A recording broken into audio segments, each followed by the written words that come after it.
Noskatoties raidījumu, atvērtie faili, man radās ļoti daudz jautājumu. Un šajā video uz daļu no viņiem mēs dzirdēsim atbildes. Pēc raidījuma sazinājos ar Latvijas radio žurnālisti Zani Eniņu un vēlējos precizēt būtiskas lietas šī raidījuma tapšanā. Otra lieta, kas ir svarīga, mēs 3 reizes bijām runājuši un žurnālisti apstiprināja, kad pēc raidījuma, kad viņš tiks publiskots mēdījos, man atsūtīs šīs intervijas ierakstu Zoom platformā. Noglabāšu un droši vien caur failiem tev atsūtīšu. Jā, labi. Pateicos, jā.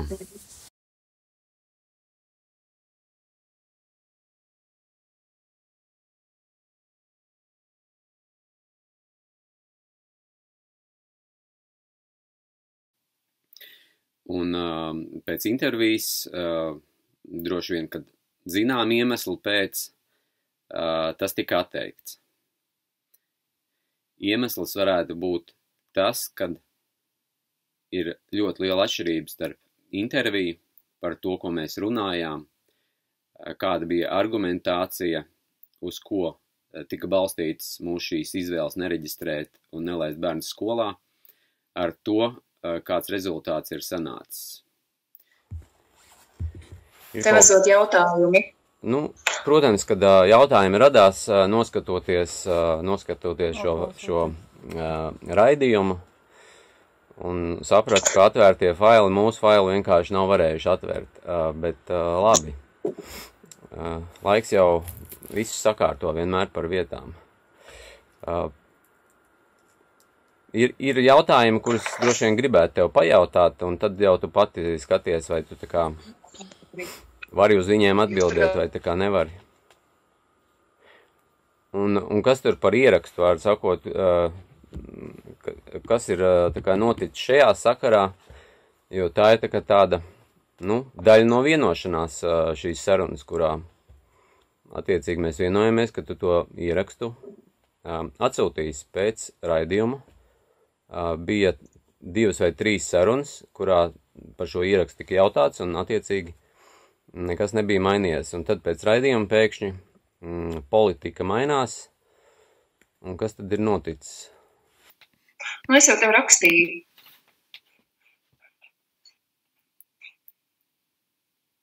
Vai tu vari pateikt, kas pa lietu? Mēs šeit viens pret otru, acis pret acīm varam izrunāt to jautājumu.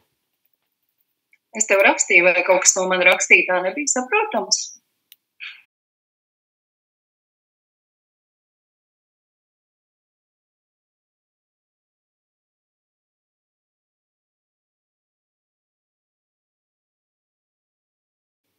Fotogrāfija. Jā, es varu sākt no jauna. Jā. Es tev skaidroju, ka es to tomēr nevaru tev sūtīt, jo es šo ierakstu neveicu privātām vajadzībām, bet darba vajadzībām, līdz ar to šis ieraksts nosacīti nav mans īpašums.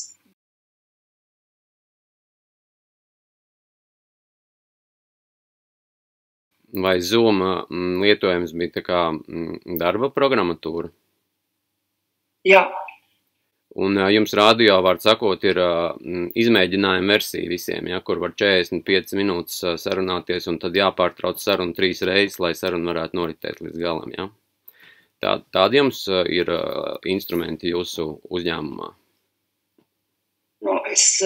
Man nav jāstāst, kādi ir instrumenti manā rīcībā. Nē, tas jau ir skaidrs. Bezmaksas versija, 45 minūtes saruna un visu, un pārtraucam. Tādi ir Latvijas radio darba instrumenti, ja? Man ir jautājums par to pašu raidījumu, vai tā ir tas ir tavs viedoklis, kas ir izpausts tajā raidījumā, vai kas ir, vai tu esi bijusi atkarīga no kaut kā, vai tev kāds ir ierobežojis tavu darbību, noteicis kaut kādu politiku uz šo raidījumu un tā tālāk? Nē. Es varu pajautāt par to izolētību un to jautājumu. Jā, nu tur ir daudz jautājumu, pieņemsim. Nu labi, jautājā. Jā. Es vispār gribu iepazīties, mēs redzamies, es nezinu, varbūt pirmo reizi. Mani sauc Aiste, un cik es saprotu, tad tevi sauc Zane. Un es biju informēta par jūsu ar Tāru sarunu, un es zinu, ka es arī biju aicināta kā mamma no šīs ģimenes, kas ir uzmanībā nonākusi. Un es arī noklausījos raidījumu, un man tā pamata sajūta bija tāda, kad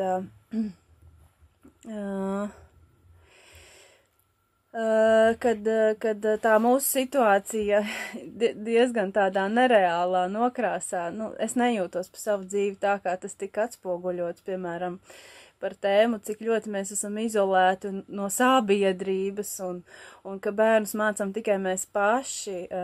Es varu pateikt, ka tā nav. Mēs satiekam diezgan daudz cilvēkus, draugus, un mūsu bērni mācās pie meistariem, un viņiem ir savi skolotāji, kas ir ne tikai mēs, un mums ir diezgan piepildīta dzīve. Tā kā man prieks to dzirdēt, bet no Tāra teiktā man radās priekšstats, ka jūs dzīvojat ļoti izolēti. Jā, man arī tas jautājums, no kurienes būtībā tas jautājums ir izīsts, vai tas ir tā kā izsapņots, jo, ja gadījumā tev ir kādi jautājumi kā žurnālistam, tad tu vari precizēt, tāpat kā tu precizēji, kas ir persona, kas ir sistēma, šos jautājumus var uzdot, lai veidot objektīvu šo sižetu. Jo būtībā kā viņš tiek palaists, kad ar virsrakstu tātad izolētība no sabiedrības, un var sakot, vispār tā mērķis jau bija tāda izsmejoša. Intervijā arī valsts iestāžu pārstāvi to teica.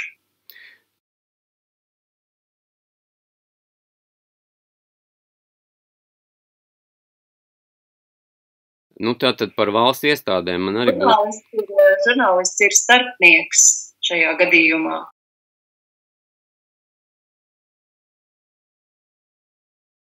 Tad droši vien, kad profesionālā žurnālika ētika, par ko mēs arī runājām, tad norāda, kad ir svarīgi atspoguļot abas puses.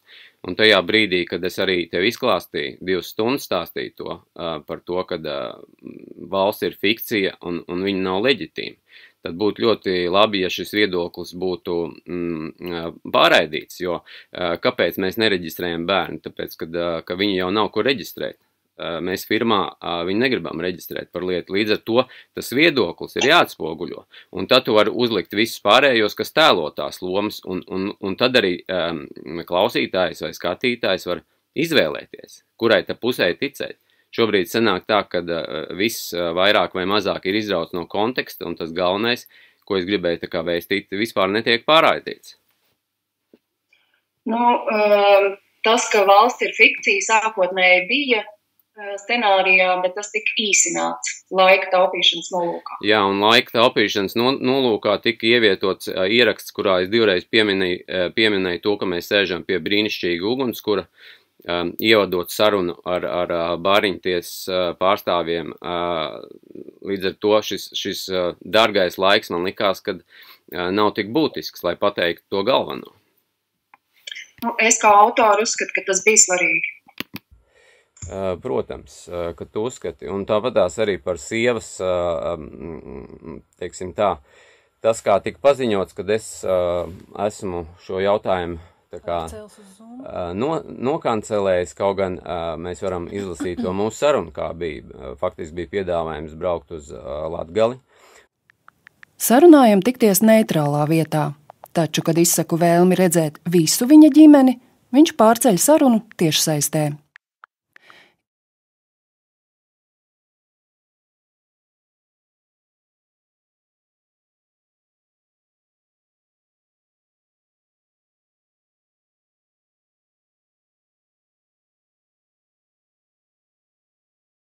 Un attiecīgi prasīja, vai jums ir busiņš pietiekami liels, lai mēs visi varam aizbraukt. Tā skaitā būtu iespēja bērni, tātad šāds busiņš radio rīcībā nebija.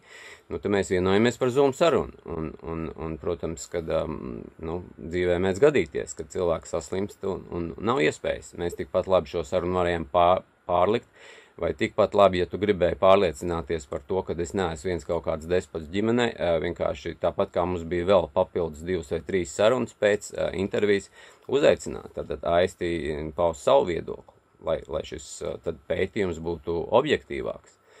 Kurā brīdī tev radās priekšstats, ka es veidoju tavu tēlu kā despota tēlu, un man ir jautājums, vai tu ieraksti šo video?